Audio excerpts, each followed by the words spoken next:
This is the last year we let this happen. And they boarding these apartments up. Video circulating on social media shows the crews going door to door. They ain't even knock on the door, they just start boarding up. I don't think this right at all. Tyler says her only option is to stay in her cold apartment. We have to position ourselves to either own property or put ourselves in a better living situation. They boarded your front door and window? Yes. And you just took the board down? Yeah. Where else am I gonna go? All my stuff is in here. Let's talk about this right now. When I first saw this, honestly, I had no words. Let me show you what I'm talking about. The property owner sent in board-up crews. Here's the problem. At least one resident was still inside of his unit. Genevieve Tyler was inside her apartment Friday and says she thought someone was breaking in. And what did you say to them? Did you say, I hey? asked him, I said, well, where do we supposed to go? Talk to your property manager. We don't care where y'all going, but we finna board this crib up, so y'all have to go. Nobody here was ready for this. Their apartments boarded up with folks still inside. The city confirms a letter was sent to the owners of this property to notify their tenants they have to be out by a certain day. But some tenants say they didn't get that letter. But it's the letter. The letter that the property manager was supposed to notify all of their tenants to leave by December 29th. But they didn't give us the letter. They put the letters on certain people's doors. Everybody didn't get no letter. I don't think this right at all. Friday, she was inside her apartment when she heard people outside of her door. I was at my door. They ain't even knock on the door. They just started boarding up. And once I seen them boarding up, I went out on my balcony right here.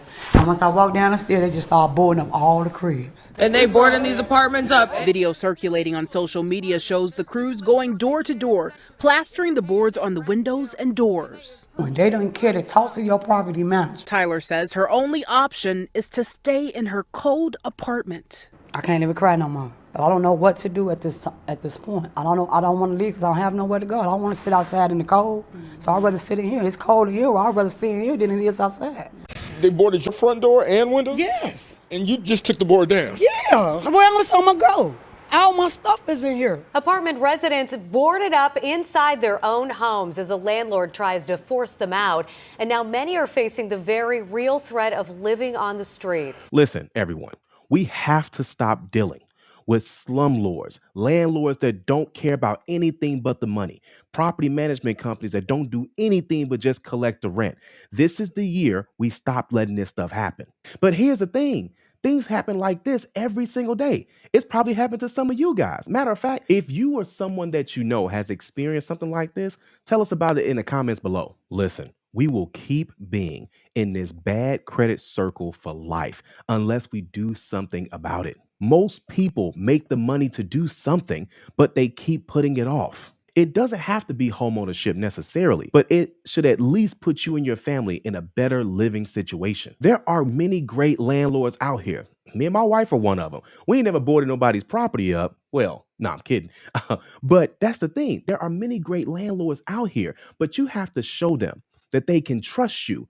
And one of the best ways to do that is by having the right credit score. If you're looking for an affordable solution to check your credit and get a quick boost, all you have to do is scan this QR code right here. You can review your personal credit report, your business credit report, and you can also report your utility bills to your credit report for an easy credit boost. And this is with Identity IQ for only $1. Now, to buy a home or rental property or even a mobile home if you wanted to, you only need a 580 credit score in most cases. It's too easy to buy property, and especially right now as rates are coming down again, and that was today. Now, don't get me wrong. These aren't the best rates that we've seen, especially in the last 4 years. I don't know when we're going to see that again.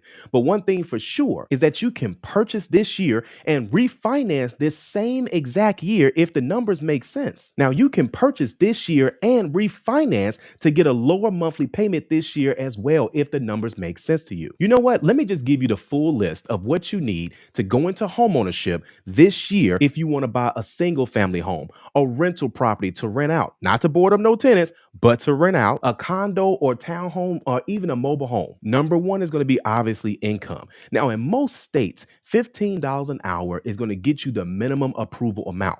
I'm sorry, California, New York, DC, and some other places, $15 ain't gonna cut it. Now, here's the thing: with $15, that's just the minimum income that's needed. But the reason why I'm saying that is because there's a lot of people that make $15 an hour, but they can easily go into homeownership and they don't even know it. Now, if you make around that amount of money, but you're not able to get approved for the type of house that you want, here's the deal. That means you either have to make more money or call somebody that you call boo and see if they're gonna co-sign for you or buy it for you. Number two, do you have a bankruptcy? A Chapter 7 bankruptcy means that you cannot start the home buying process until 2 years after the discharge date. Okay. Now, with a Chapter 13, you can actually start the process after 12 consecutive payments have been made. Now, with most Chapter 13s, the monthly payments are coming out automatically. So you want to make sure that you look at the last 12 months payments and say, okay, do I meet these qualifications? And if you don't worry. All you have to do is have 12 consecutive payments. Number three, the down payment. Now, most people think they have to put down 20%. You don't have to put down 20%. However, you can put down 3.5% or 5%. But anytime that you put down less than 20%, you will be responsible for what they call a PMI, which stands for private mortgage insurance. Now, that only covers the lender. It doesn't cover you if you're not able to make the monthly mortgage payments. Now, PMI on average is going to be around about 1.25%, and that's going to come into a couple factors like where's your score, how much is the overall loan amount, and things of that sort. So, for example, if you want to buy a house that was like 250,000, for example, the PMI on someone that's like a 620 credit score would be around about $300 a month, and that's going to automatically be added to your monthly payment. Now, you're probably thinking, well, Calvin, how can I avoid PMI? Well, you put down 20%, and what's the math on that? Well, 20% of 250,000 is going to be 50,000, or you could put down to 3.5%, which is going to be 8,750. But if you go that route, of course, you're going to have the PMI. But guys, it's not the end of the world. Most people that pay a mortgage today have PMI. And here's the best thing about it. Most lenders will remove the PMI after the loan amount has gotten down to about 80% of the value. So make sure you ask your lender about that as well. Number five, down payment assistance. Now, there's three types of down payment assistance. You have state-based down payment assistance, which means that you can get down payment assistance directly from your state. And most states have down payment assistance around about $5,000, $7,500, $10,000, and that's just from the state. And in most cases, you just need a 620 credit score for that. Next is going to be area-based down payment assistance. This means that you get down payment assistance based on where you're actually buying the property. Sometimes this is actually address-based, and it's crazy because houses can be right next to each other and one will qualify and one may not qualify. But again, your lender would know more about this as well. And third is going to be lender-based down payment assistance. This is where a lender will start to actually give you some type of closing cost credit or some type of down payment assistance in general just for having the loan with them. Now, that's most of everything that you need to go into homeownership. And there are some other factors as well too, but everyone's situation is going to be a little bit different, like student loans, collections, or even if you owe the IRS.